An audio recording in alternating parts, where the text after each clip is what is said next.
Hello guys, my name is Priyanka Shrivastava, your chemistry teacher. Today I am going to discuss about the chemical bonding. Chemical bond in Hindi we can say रासायनिक बंध.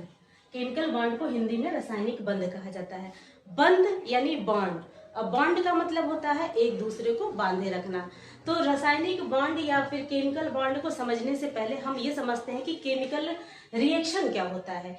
Chemical reaction का मतलब when two or more element chemically combine to form a new product, this process is called chemical reaction. यानी हिंदी में हम इसको ऐसे कह सकते हैं कि जब हम दो या दो से अधिक एलिमेंट्स को केमिकली कंबाइन करते हैं तो एक नया प्रोडक्ट बनता है. ठीक, ये नया प्रोडक्ट है, इसको हम कहते हैं हाइड्रोक्लोरिक एसिड.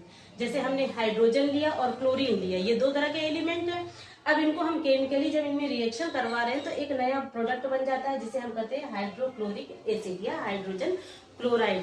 तो इस पूरे प्रोसेस को कहा जाता है केमिकल रिएक्शन. ठीक है, ये केमिकल रिएक्शन केमिकली होता है. इसमें जो है जो नया प्रोडक्ट बनता है इसकी पूरी प्रॉपर्टी जो है पुराने वाले सब्सटेंस से पूरी तरह से डिफर होती है. यानी इसकी जो प्रॉपर्टी होगी और जो इसकी प्रॉपर्टी होगी दोनों में बहुत ज्यादा डिफरेंसेस होगा. अब हाइड्रोजन और क्लोरीन के बीच जब यहाँ पे एक बॉन्डिंग होती है, बॉन्डिंग का मतलब हाइड्रोजन और क्लोरीन एक दूसरे से बंधे हैं. बंधे होने का मतलब नया प्रोडक्ट बना रहे हैं.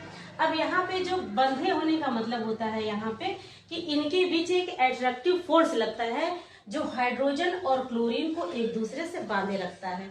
ये जो अट्रैक्टिव फोर्स है उसी को कहा जाता है केमिकल बॉन्ड. अब ये केमिकल बॉन्ड दो तरह से हो सकते हैं.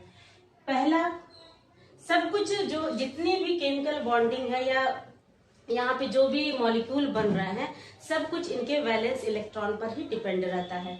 अब केमिकल बॉन्डिंग दो तरह से होती है, या तो बाय ट्रांसफर ऑफ इलेक्ट्रॉन हो जाए, इलेक्ट्रॉनों के ट्रांसफर के थ्रू हो सकता है, by transfer of valence electron. और दूसरी पॉसिबिलिटी है बाय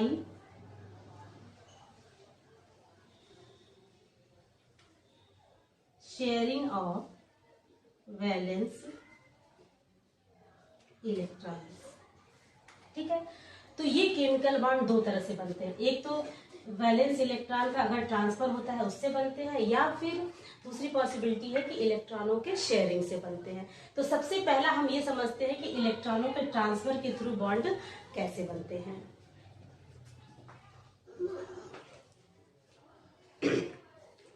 तो चलिए आइए समझते हैं कि इलेक्ट्रॉनों के ट्रांसफर के थ्रू बॉन्ड कैसे बनते हैं. तो सबसे पहला जो होता है by transfer of electron, by transfer of valence electrons. अब ये वैलेंस इलेक्ट्रॉन क्या होता है, सबसे पहले हम इस चीज को समझते हैं. वैलेंस इलेक्ट्रॉन का मतलब होता है ऐसे इलेक्ट्रॉन जो आउटर मोस्ट सेल में प्रेजेंट होते हैं, आउटर मोस्ट सेल में प्रेजेंट होते हैं. ठीक,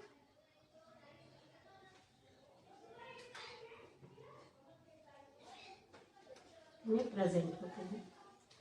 अब ये सब अब 9th क्लास की चीजें हैं कि शेल क्या होता है. शेल का मतलब इलेक्ट्रॉन जहाँ पे रिवॉल्व करते हैं. हमको पता है कि एटॉमिक स्ट्रक्चर में प्रोटॉन और न्यूट्रॉन न्यूक्लियस के अंदर होते हैं और इलेक्ट्रॉन जो है न्यूक्लियस के चारों तरफ एक सर्कुलर पथ में रिवॉल्व करता रहता है. ठीक है, घूमता रहता है. उस सर्कुलर पथ को हम वैलेंस शेल कहते हैं. जैसे मान लीजिए ये न्यूक्लियस है, इसमें प्रोटॉन और न्यूट्रॉन प्रेजेंट है, इसके चारों तरफ जो सर्कुलर पथ है इसी को हम कहते हैं सेल. और जो लास्ट वाला सेल होता है उसको हम कहते हैं आउटर मोस्ट सेल या फिर हम कहते हैं वैलेंस सेल. इसको दोनों कह सकते हैं. और इस वैलेंस सेल में जो इलेक्ट्रॉन प्रेजेंट होते हैं उसको हम कहते हैं वैलेंस इलेक्ट्रॉन. तो केमिकल बॉन्ड के बारे में हम बता रहे थे कि आपको पहली पॉसिबिलिटी होती है ट्रांसफर ऑफ वैलेंस इलेक्ट्रॉन. तो सबसे पहले तो हम ये जान लेते हैं कि जब कोई मॉलिक्यूल बनता है तो क्यों बनता है. तो कोई भी मॉलिक्यूल अगर बन रहा है तो सबको चाहिए स्टेबिलिटी. स्टेबल होने के लिए कोई भी एलिमेंट मॉलिक्यूल का फॉर्मेशन करता है. अब स्टेबल होने के लिए उसको ऑक्टेट कंप्लीट होना जरूरी होता है। ऑक्टेट कंप्लीट होने का मतलब है कि उसके आउटर मोस्ट में 8 इलेक्ट्रॉन होने चाहिए। अगर 8 इलेक्ट्रॉन ऑलरेडी उसके वैलेंस शेल में कंप्लीट है तो वो किसी से रिएक्शन नहीं करेगा क्योंकि वो ऑलरेडी स्टेबल है। लेकिन अगर 8 इलेक्ट्रॉन से कम इलेक्ट्रॉन है या 8 इलेक्ट्रॉन से ज्यादा इलेक्ट्रॉन है तो वहां पे वो ऑक्टेट कंप्लीट होने के लिए दो तरह के पॉसिबिलिटी होती है, या तो वो इलेक्ट्रॉनों का ट्रांसफर करे या फिर इलेक्ट्रॉनों की शेयरिंग करे। तो अगर इलेक्ट्रॉनों का ट्रांसफर होता है तो इस तरह के बीच में जो बॉन्डिंग बनती है उसको हम कहते हैं इलेक्ट्रोवैलेंट बॉन्ड। उसको हम कहते हैं इलेक्ट्रोवैलेंट बॉन्ड, जहां पे इलेक्ट्रॉनों का ट्रांसफर होता है। ये electrovalent bond by the transfer of valence electron, by the transfer of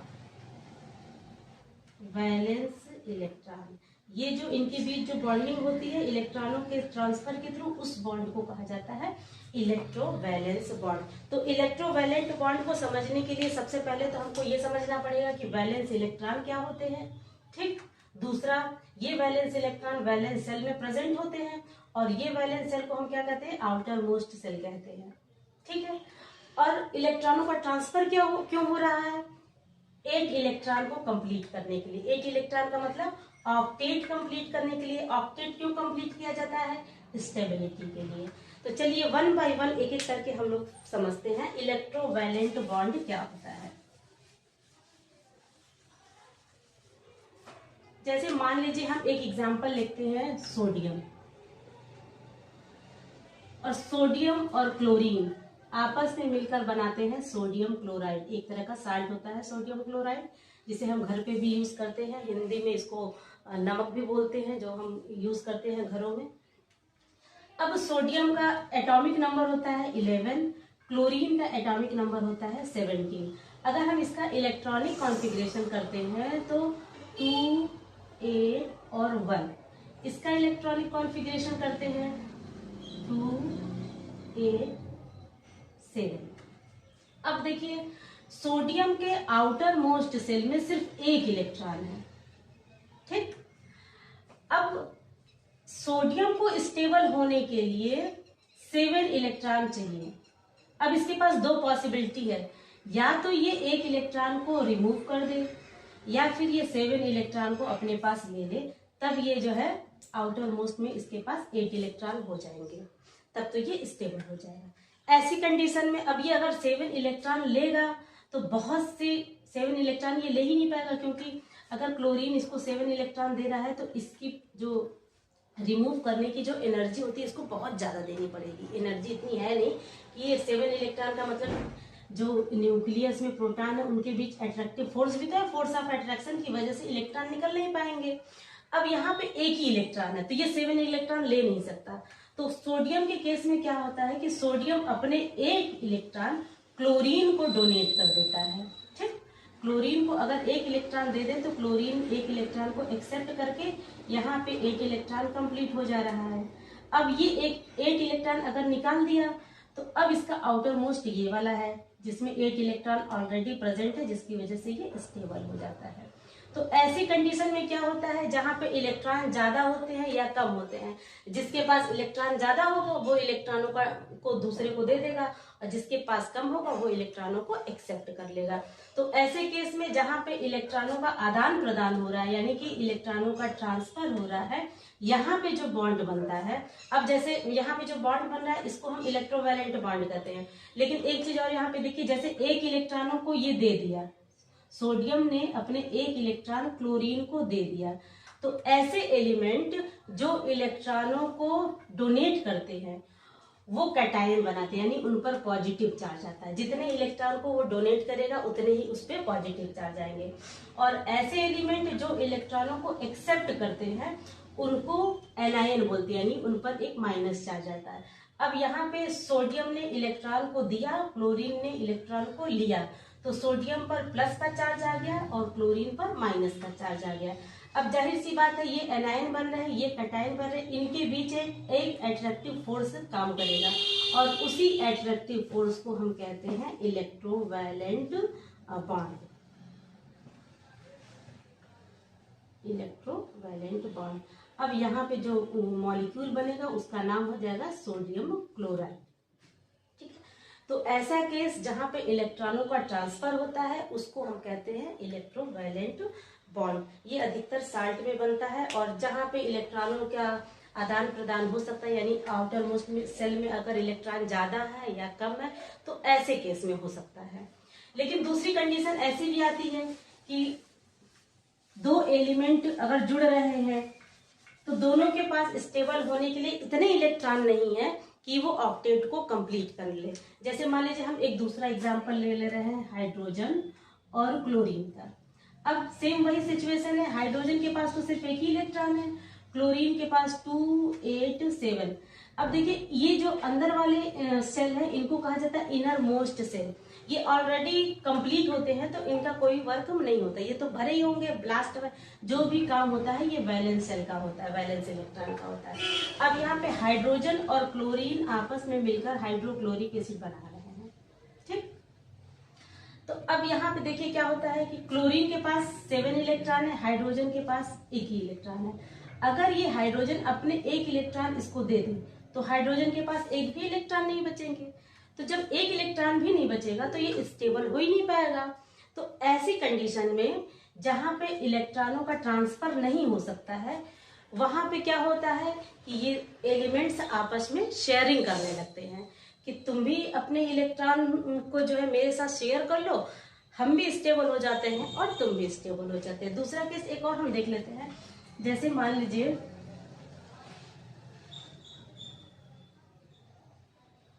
हमने मैग्नीशियम लिया और प्लस ऑक्सीजन लिया, तो ये मिलकर बना लेते हैं मैग्नीशियम ऑक्साइड। अब यहाँ पे क्या होता है, ऑक्सीजन है, ऑक्सीजन का एटॉमिक नंबर 8 होता है, तो 2 और 6। अब आउटर मोस्ट सेल में 6 इलेक्ट्रॉन है, इसको कितने इलेक्ट्रॉनों की जरूरत है, 2 इलेक्ट्रॉनों की जरूरत है। अब यहाँ पे क्या है, 2, 8 और 2। अब यहाँ पे कितने इलेक्ट्रॉनों की जरूरत है, 6 इलेक्ट्रॉनों की जरूरत है। तो ऐसे केस में क्या होता है, अगर मैग्नीशियम इसको 2 इलेक्ट्रॉन इसको दे दे तो इसका ऑलरेडी स्टेबल हो जाएगा ये। ठीक, तो ऐसे केस में क्या होता है, ये दोनों इलेक्ट्रॉन ऑक्सीजन को दे देगा और यहाँ पे MgO बन जाएगा। ठीक है, मैग्नीशियम ऑक्साइड बन जाएगा। लेकिन यहाँ पे तो इलेक्ट्रॉनों का ट्रांसफर हुआ, लेकिन अब यहाँ पे क्या हो रहा है, यहाँ पे अगर हाइड्रोजन एक इलेक्ट्रॉन अपने इसको दे दे तो इसके पास तो 8 इलेक्ट्रॉन हो जाएंगे, बट इसके पास 0 इलेक्ट्रॉन हो जाएंगे, तो जिसकी वजह से ये अनस्टेबल हो जाएगा। तो ऐसा कंडीशन जहां पे इलेक्ट्रॉनों का ट्रांसफर नहीं हो सकता है वहां पे इलेक्ट्रॉनों की शेयरिंग होती है। यहाँ पे इलेक्ट्रॉनों की शेयरिंग होगी। शेयरिंग का मतलब दोनों इलेक्ट्रॉन आपस में शेयर करेंगे, sharing of valence electron. Stable होने के लिए ही ये सब होता है। अब ऐसे केस में अगर हम देखा जाए तो ऐसे हम मान लेते हैं ये वैलेंस सेल है हाइड्रोजन का, इसमें सिर्फ एक इलेक्ट्रॉन है। ठीक, और ये क्लोरीन का वैलेंस सेल है, इसमें 7 इलेक्ट्रॉन है। हम इसको क्रॉस से दिखा देते हैं, थोड़ा पता चल जाएगा कि हाइड्रोजन का इलेक्ट्रॉन पॉइंट से है और क्रॉस जो है वो क्लोरीन का इलेक्ट्रॉन है। अब यहाँ पे देखिए अगर क्लोरीन के लिए देखा जाए तो 1, 2, 3, 4, 5, 6, 7, 8, यहाँ पे 8 इलेक्ट्रॉन हो गए। ठीक है, हाइड्रोजन के लिए देखा जाए, अब हाइड्रोजन हुआ, हीलियम तो ऑलरेडी स्टेबल होता है, हीलियम है, बेरिलियम है, बोरान है, ये सब बहुत छोटे एलिमेंट होते हैं, तो इनके लिए 8 इलेक्ट्रॉन काफी नहीं, मतलब 8 इलेक्ट्रॉन जरूरत नहीं होता।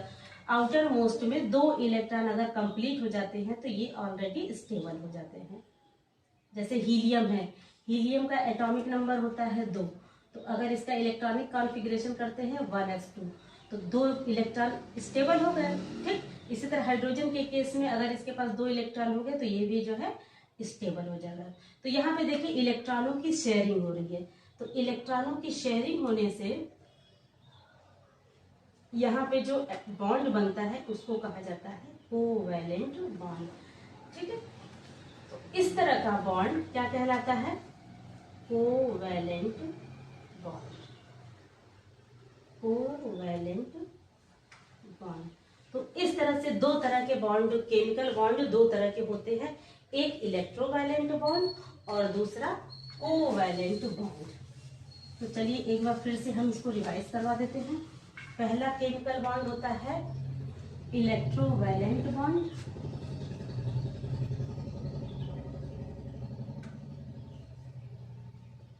इलेक्ट्रोवैलेंट बॉन्ड ये कैसे बनता है? By the transfer of valence electron, by the transfer of valence electron. ठीक। और जो दूसरा हमने बॉन्ड बताया था कोवैलेंट बॉन्ड, कोवैलेंट बॉन्ड ये कैसे बनता है? By the sharing of valence electron.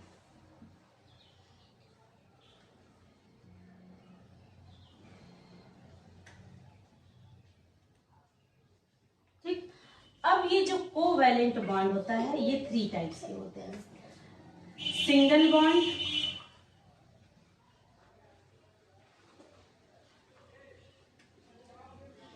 Double bond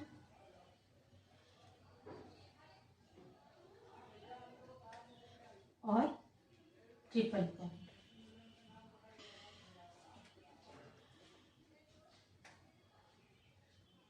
अब single bond, double bond, triple bond क्या होता है?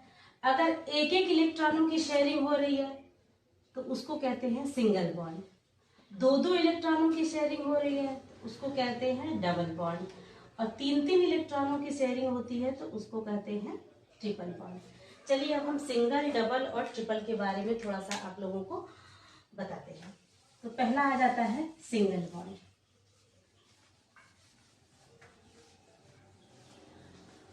सिंगल बॉन्ड जहां पे एक एक इलेक्ट्रॉनों की शेयरिंग होती है, वन वैलेंस इलेक्ट्रॉन और वन वैलेंस इलेक्ट्रॉनों की अगर शेयरिंग हो रही है तो उसको हम कहते हैं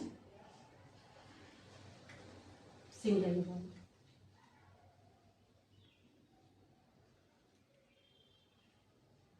फॉर एग्जाम्पल जैसे हम हाइड्रोजन मिलकर बन जाता है H2, या हम क्लोरीन ले लेते हैं Cl प्लस Cl मिलकर बन जाता है Cl2। ठीक, एक HCl का हमने बताया ही था, दूसरा H2O हम बता देते हैं, हाइड्रोजन, दो हाइड्रोजन ले लेते हैं और एक ऑक्सीजन ले लेते हैं। ठीक है, तो ये मिलकर बन जाता है H2O। या अमोनिया ले लेते हैं, नाइट्रोजन और हाइड्रोजन मिलकर बना लेता है अमोनिया। तो यहाँ पे जितने भी बॉन्ड बन रहे हैं सब जो है सिंगल बॉन्ड बनते हैं। अब जैसे हाइड्रोजन और हाइड्रोजन मिलकर हाइड्रोजन मॉलिक्यूल बना रहे हैं, हमको पता है हाइड्रोजन में सिर्फ एक इलेक्ट्रॉन होता है, इस हाइड्रोजन के पास भी एक इलेक्ट्रॉन है और दूसरे हाइड्रोजन के पास भी एक इलेक्ट्रॉन है, तो एक एक इलेक्ट्रॉनों की शेयरिंग हो रही है। ठीक, तो यहाँ पे जो एक एक इलेक्ट्रॉनों की शेयरिंग हो रही है उसको कहेंगे हम सिंगल कोवैलेंट बॉन्ड। क्लोरीन के केस में देखिए, क्लोरीन के आउटर मोस्ट में 7 इलेक्ट्रॉन होते हैं, 1 2 3 4 5 6 7। दूसरा क्लोरीन भी इसी तरह होगा, 1 2 3 4 5 6 और 7। तो 7 इलेक्ट्रॉन क्लोरीन के आउटर मोस्ट में है, इसको एक इलेक्ट्रॉन की जरूरत है, इस क्लोरीन को भी एक इलेक्ट्रॉन की जरूरत है। तो यहाँ पे तो ट्रांसफर होगा नहीं, यहाँ पे क्या होगा, इलेक्ट्रॉनों की एक एक इलेक्ट्रॉनों की शेयरिंग होगी। तो एक एक इलेक्ट्रॉनों की जब शेयरिंग होती है तो क्लोरीन और क्लोरीन के बीच में भी सिंगल बॉन्ड आता है। अब दूसरा एक एग्जांपल हम H2O का बता देते हैं और NH3 का बता देते हैं। जैसे हाइड्रोजन के पास एक इलेक्ट्रॉन है, ऑक्सीजन के पास आउटर मोस्ट में ऑक्सीजन का जो एटॉमिक नंबर होता है वो 8 होता है। अगर हम इसका इलेक्ट्रॉनिक कॉन्फ़िगरेशन करते हैं और 2 और 6 आता है, यानी आउटर मोस्ट में 6 इलेक्ट्रॉन है, इसको 2 इलेक्ट्रॉनों की जरूरत है। तो हम पहले यहाँ पे क्या करते हैं, 1 2 3 4 5 6, इसको 2 इलेक्ट्रॉन की जरूरत है। हाइड्रोजन के पास एक ही इलेक्ट्रॉन है, इसको 1 इलेक्ट्रॉन की जरूरत है, और एक हाइड्रोजन इधर भी रहेगा क्योंकि हमको H2O बनाना है। ठीक, तो ऐसे केस में क्या होगा, अगर हाइड्रोजन अपने एक इलेक्ट्रॉन इसको दे दे रहा है, ये भी हाइड्रोजन अपने एक इलेक्ट्रॉन इसको दे दे रहा है, तो ये हाइड्रोजन क्या हो जाएगा, अनस्टेबल हो जाएगा। तो ऐसे केस में H2O नहीं बन पाएगा। तो यहाँ पे क्या हो जाती है, इलेक्ट्रॉनों की शेयरिंग होती है। ये हाइड्रोजन का एक इलेक्ट्रॉन और ऑक्सीजन का एक इलेक्ट्रॉन आपस में शेयरिंग कर लेते हैं। शेयरिंग एक एक इलेक्ट्रॉनों की होने लगती है। जैसे मान लीजिए हम इसको अगर हम बनाएं तो ऐसे बना सकते हैं। ये है वैलेंस शेल ऑफ ऑक्सीजन और ये है हाइड्रोजन का वैलेंस शेल। तो हाइड्रोजन का एक इलेक्ट्रॉन, इस हाइड्रोजन का एक इलेक्ट्रॉन और ये ऑक्सीजन का इलेक्ट्रॉन है। 2 इलेक्ट्रॉन ऑक्सीजन के ये हो गए और 2 इलेक्ट्रॉन ऑक्सीजन के ये हो गए। 4 इलेक्ट्रॉन ये, 5 और 6 इलेक्ट्रॉन ऑक्सीजन के और 1 इलेक्ट्रॉन हाइड्रोजन के। अब यहाँ पे देखिए एक एक इलेक्ट्रॉनों की शेयरिंग हो रही है। हाइड्रोजन के लिए 2 ही इलेक्ट्रॉन काफी है और ऑक्सीजन के लिए 1 इलेक्ट्रॉन है। ठीक है, तो हाइड्रोजन के लिए 2 इलेक्ट्रॉन, ऑक्सीजन के लिए 1 इलेक्ट्रॉन। अब ये जो है तीनों आपस में शेयरिंग करके इलेक्ट्रॉनों को एक दूसरे को स्टेबल कर दिया। ठीक है, तो यहाँ पे जो H2O मॉलिक्यूल बन रहा है, यहाँ पे ऑक्सीजन और हाइड्रोजन के बीच सिंगल बॉन्ड बन रहा है। ठीक, तो ये भी एक तरह का सिंगल बॉन्ड है। अच्छा, एक चीज और, यहाँ पे जो 2 इलेक्ट्रॉन हैं, ये वाले इलेक्ट्रॉन और ये वाले इलेक्ट्रॉन, ये वाले इलेक्ट्रॉन देखिए शेयरिंग में पार्टिसिपेट नहीं कर रहे हैं, लेकिन ऑक्टेट कंप्लीट करने में पार्टिसिपेट कर रहे हैं। अगर ये इलेक्ट्रॉन ना हो तो ऑक्सीजन स्टेबल ना हो, क्योंकि अगर ये इलेक्ट्रॉन पार्टिसिपेट नहीं करेंगे तो ऑक्सीजन के पास 1 इलेक्ट्रॉन नहीं होंगे। तो ऐसे इलेक्ट्रॉन जो स्टेबल यानी ऑक्टेट कंप्लीट होने में पार्टिसिपेट करते हैं बट शेयरिंग में पार्टिसिपेट नहीं करते हैं, ऐसे इलेक्ट्रॉनों को कहा जाता है लोन पेयर ऑफ इलेक्ट्रॉन। तो यहाँ पे ये और ये क्या है, लोन पेयर ऑफ इलेक्ट्रॉन। ऐसे इलेक्ट्रॉन जो ऑक्टेट कंप्लीट करने में पार्टिसिपेट करते हैं लेकिन शेयरिंग में पार्टिसिपेट नहीं करते हैं, उनको कहा जाता है लोन पेयर ऑफ इलेक्ट्रॉन। दूसरा हम अमोनिया का बना लेते हैं, NH3। नाइट्रोजन का जो एटॉमिक नंबर होता है, नाइट्रोजन का जो एटॉमिक नंबर होता है वो होता है 7, यानी कि आउटर मोस्ट में 5 इलेक्ट्रॉन होते हैं। अब इसको 3 इलेक्ट्रॉन की जरूरत है ऑक्टेट कंप्लीट करने में, तो NH3 बनाने के लिए 3 हाइड्रोजन चाहिए। तो एक नाइट्रोजन बीच में होगा, नाइट्रोजन के पास 3 इलेक्ट्रॉन, 5 इलेक्ट्रॉन है और ये 3 इलेक्ट्रॉन हाइड्रोजन के एक हाइड्रोजन के एक इलेक्ट्रॉन के साथ शेयरिंग कर लेते हैं ऑक्टेट कंप्लीट करने के लिए। ठीक है, तो अमोनिया का स्ट्रक्चर ऐसे बन जाएगा। यहाँ पे भी क्या हो रहा है, सिंगल बॉन्ड बन रहा है ऐसे। और ये जो 2 इलेक्ट्रॉन है ये जो है ऑक्टेट कंप्लीट करने में पार्टिसिपेट कर रहे हैं लेकिन यहाँ पे बॉन्डिंग नहीं कर रहे हैं। तो ऐसे इलेक्ट्रॉन जो बॉन्डिंग में इन्वॉल्व नहीं होते हैं लेकिन सिर्फ ऑक्टेट कंप्लीट करने में इन्वॉल्व होते हैं, उनको कहा जाता है लोन पेयर ऑफ इलेक्ट्रॉन। तो अमोनिया में 1 लोन पेयर इलेक्ट्रॉन होता है, ऑक्सीजन में 2 लोन पेयर होता है। चलिए गाइस, डबल बॉन्ड और ट्रिपल बॉन्ड नेक्स्ट लेक्चर में हम पढ़ाएंगे। Thank you.